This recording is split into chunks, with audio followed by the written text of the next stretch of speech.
Actually இந்த video நேற்றே post பண்ண வேண்டியது. பட் இன்றைக்கி பேசினா தான் இது கரெக்டாக இருக்கும்னு தள்ளி வச்சிட்டேன்.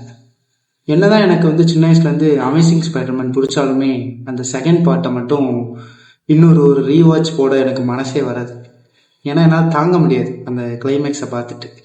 அப்படி நம்மளால் தாங்க கூட முடியாத கிளைமேக்ஸை ஒருத்தர் ரியல் லைஃப்லேயே பார்த்துருக்கான்னா அதான் நம்ம மந்திரம்.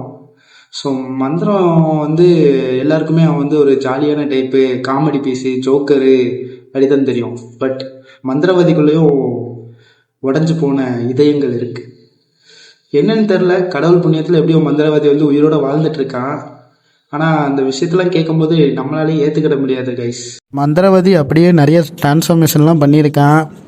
அதை பற்றிலாம் பேசணுன்னா பேசிக்கிட்டே இருக்கலாம். பட் இந்த இதுக்குள்ளே போகும்போதுல எனக்கே மனசு கேட்காம போயிடும் நண்பர்களே. அதான் அதை பற்றி நான் டீட்டெயிலாக எதுவும் பேசாமல் அப்படி மேட்டாப்லேயே பேசி விட்டுறேன். அண்ட் எல்லாத்துக்குமே கஷ்டங்கள் இருக்கும். ஸோ கடந்து போகிறது தான் வாழ்க்கை. நன்றி.